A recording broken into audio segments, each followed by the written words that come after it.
Hey everybody, Brian here with Nutrition First Coaching. And in this week's video, we're going to hit law number 2 on building muscle.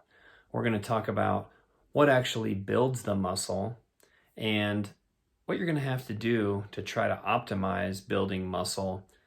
And it's actually less than you think. It might even involve just laying around. So let's get into the video and talk about law number 2 of building muscle.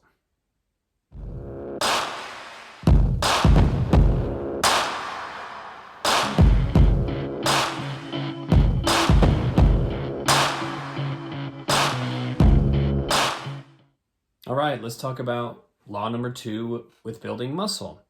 And the first part of the law is really going to talk about the recovery process.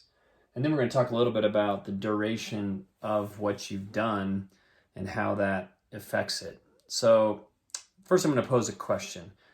Do you think building muscle happens when you're lifting weights? If you said yes, then you're wrong. If you said no, then you're right, but maybe you don't know why. And that is because building muscle, specifically lifting weights to build muscle, is really what we call a catabolic activity. So it's breaking muscle down. So is running, so is playing basketball, so is anything that requires you to physically use your body. That could be as simple as walking, carrying something up the steps. All the things we do throughout the day are technically a catabolic activity.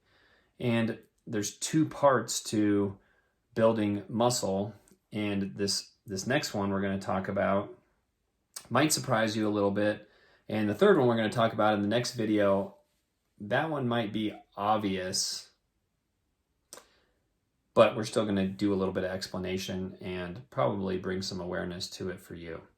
So let's talk about this certain principle that acts on our body whenever we do something physically stressful, and that is the SAID principle, and that just stands for specific adaptations to imposed demands. So if we lift heavy weights, our body thinks, whoa, what's going on here? This is a stressful event. We need to adapt to this specific demand of lifting heavy weights. And if we can do that adequately, then the next time this happens, we're going to be more prepared for it. So adapting to those heavy demands has to happen when we sleep. So the recovery process and the rest in between stressful sessions is really when we build muscle, heal the tissue, make it bigger and stronger. And of course that has to happen in the presence of the right nutrition, but this muscle protein synthesis that happens all happens in the presence of certain hormones. And these hormones are most present and produced when we sleep. There are lots of studies that show even one bad night of sleep becomes a catabolic event, and it starts to cause some breakdown of things in our body.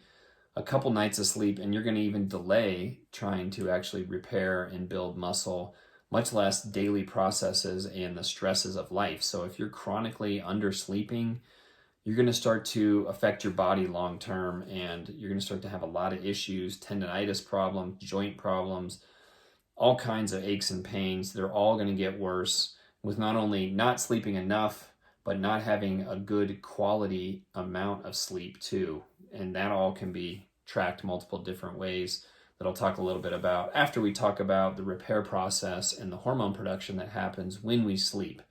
Now, I've gotten relatively obsessed about this. I had a big chunk of my life when I didn't sleep much. I thought the less I could sleep, the more I could get done. If I could get up early and do all my working out then I could have a couple businesses, still be a good dad, good husband, family man, do all these things. But boy, does that catch up to you and starts to make everything very difficult, very challenging, and you start to feel pretty crappy. So when you do sleep, all this repair and recovery happens.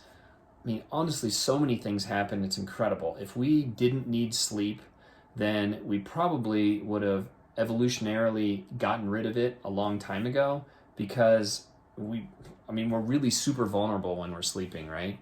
We don't know what's going on around us. We could get eaten by a lion or a tiger or whatever could happen.